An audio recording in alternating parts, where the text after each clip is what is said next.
দেখুন, প্রথম প্রশ্ন হলো সুপ্রিম কোর্টের আদেশে, হাইকোর্টের প্রথম হাইকোর্টের আদেশে, পরবর্তী সময় সুপ্রিম কোর্টের আদেশে তাদের চাকরি গেছে। আমরা আশ্বস্ত করেছিলাম আমরা তাদের জন্য আপ্রাণ চেষ্টা করব।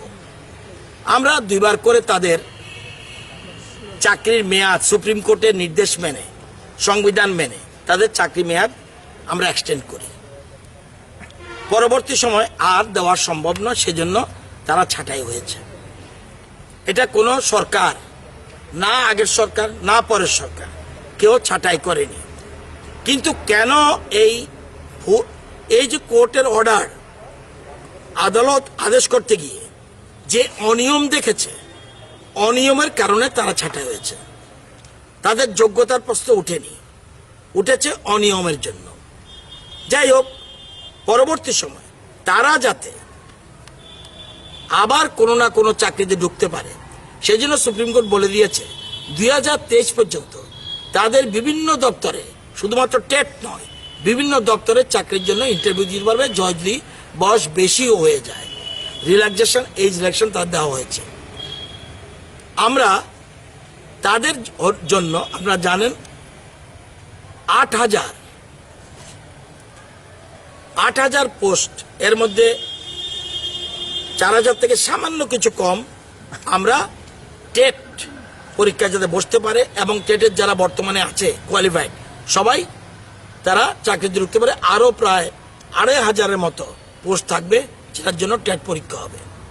সেকেন্ডলি, আমরা কিছুদিন আগে ক্যাবিনেট 1,500 গ্রুপ সি এমপ্লয়ি এবং 2,500 গ্রুপ ডি এমপ্লয়ি সেখানের জন্য আমরা নিয়োগের জন্য ব্যবস্থা করেছি। আরও একটা সংগঠন এসে বলছে আর একটু বাড়িয়ে দিলে ভালো হয়। গতকাল স্পেশাল ক্যাবিনেট করে রাজ্যের মুখ্যমন্ত্রী আরও 945টা আসন সিট গ্রুপ সির ক্ষেত্রে বাড়ি দিয়েছে। আজকে অলরেডি বিজ্ঞাপন জারি হয়ে যাবে। তার মানে 5,000 আমরা তাদের কথা বিচার রেখেই কমন কমন রিক্রুটমেন্ট রুলস, যেটা আমাদের নর্মাল রিক্রুটমেন্ট রুলস, এর বাইরে গিয়ে অন্য বেকাররাও যাতে সুবিধা পায় এবং তারাও যাতে আসতে পারে, সেই জন্য কমন রিক্রুটমেন্ট রুলস আমরা করেছি। এটার একমাত্র উদ্দেশ্য 10,323-এর বেশিরভাগ ছেলে মেয়ে যেন এটার সুযোগ পায়। এবং আরও 1,000 বাড়িয়ে দিলাম, এর মানে 5,000 হলো। এরপরও যদি কোনো অসুবিধা হয়, সেই ক্ষেত্রে আমরা মাথায় রয়েছে, আমরা প্রথমে সরকারি চাকরির কথা চিন্তা করছি। আমাদের প্ল্যানিং ছিল আগে আমরা আউটসোর্সিংয়ের মাধ্যমে নেব, কিন্তু তারা যা বারবার বলেছে যে সরকারি চাকরি হলে ভালো, সুযোগ করে দিয়েছি, সুযোগ গ্রহণ করবে। যারা টিকলো না তাদের ক্ষেত্রে কি করা যায় সেই প্ল্যানিংও আমাদের রয়েছে। কেউ যদি, যেহেতু আমাদের রাজ্য এবং দেশ গণতান্ত্রিক দেশ, কেউ আন্দোলন করলে কাউকে আমি আন্দোলনে বাধা দেব না, কিন্তু স্বাস্থ্যবিধি মেনে আন্দোলন করুক, আমাদের কোনো আপত্তি নেই। আন্দোলন করতেই পারে, এটা আমি বলবো যে আন্দোলন করো না, তাহলে তার গণতান্ত্রিক অধিকার উপরে হস্তক্ষেপ হবে। এর বেশি আমার কিছু বলবো না।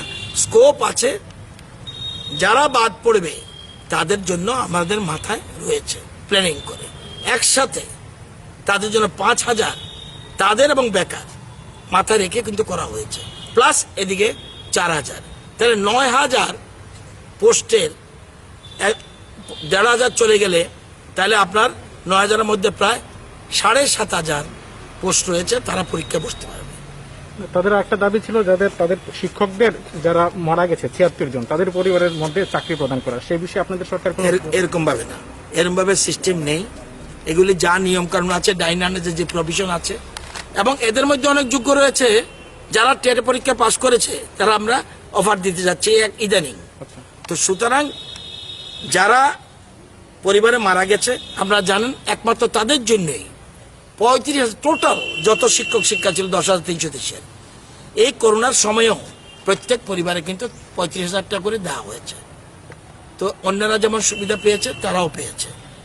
আগামী দিনে তাদের জন্য আরও পরিকল্পনা রয়েছে, কিন্তু আন্দোলন করলে কাউকে আন্দোলনের জন্য মানা করব না। এরা মেইন যে দাবিটা রাখছে, আমি কথাও বলেছিলাম যে সেই 2 মাস আগে ওদের একটা কমিটমেন্ট দিয়েছিল, ওই কমিটমেন্টটা রাখা হচ্ছে না ওদের যে এটা আমি তো তাদের স্টেটমেন্ট দেখেছি, বলছে শিক্ষামন্ত্রীর সাথে কথা বলে আমরা তত খুশি হইনি, মুখ্যমন্ত্রীর সাথে কথা বলে আমরা খুশি হয়েছি। তাহলে আমি এই ব্যাপারে কি বলবো? স্ট্যান্ড বারবার বদল করলে মুখ্যমন্ত্রী স্ট্যান্ড একবারও বদল করছে না। মুখ্যমন্ত্রী বলছে যাদেরকে সংবিধান মেনে আইন মেনে, আমিও বলেছি আমরা তাদের প্রভিশন করব, কিন্তু তারা বলবে কোনো ইন্টারভিউ ছাড়া চাকরি দিয়ে দাও। এটাকে কোনো বেকার মানবে? রাজ্যের মানুষ মানবে? শিক্ষিত মানুষ মানবে? কোনো সরকার পারবে? এই দেশে কোনো সরকার পারবে? আমি আইন না মেনে, সংবিধান না মেনে আমাকে চাকরি দিয়ে দাও, আপনার সাথে আমার ক্লোজ রয়েছে, আমি চাকরি দিতে পারবো আপনাকে? আপনাকে ইন্টারভিউ বোর্ডে যেতে হবে। আগের ঘটনাই আবার ঘটবে না। সে একই হবে। আগে এই অনিয়ম করেছে বলেই তো চাকরি গেছে, এবং এই জন্য কমিশন বসেছে। আমাদের গৌতম দেবনাথ একজন রিটায়ার্ড জাজ, উনি কমিশনে তদন্ত করছে। এই পিক অ্যান্ড চুজ এটা করতে গিয়ে কিন্তু চাকরিটা গেল। আগের সরকারের সময় বহুত কাণ্ড ঘটে গেছে, সবগুলি বললে সারাদিনও শেষ হবে না।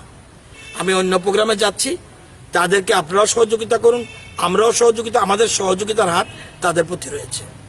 কিন্তু পরীক্ষায় বসতে হবে, ফেল করলে আবার স্কোপ দেওয়া হবে, সমস্ত মাথায় রেখেছে আমাদের।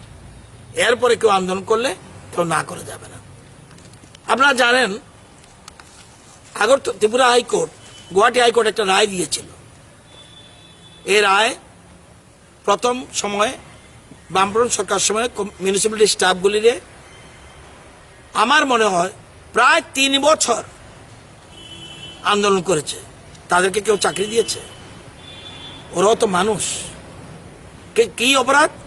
হাইকোর্ট রায় দিয়েছে, আমরা তাদেরকে নিতে পারবো না। Same thing is this.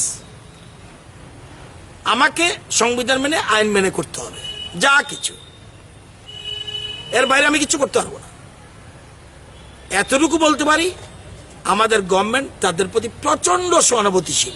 বেকাররা রাগ করবে এটা জেনেও সিম্পেথি তাদের প্রতি রয়েছে আমাদের, কারণ আমরা এমনভাবে রেখেছি, ব্যালেন্স করে রেখেছি, বেকাররাও পাবে, ওরাও পাবে।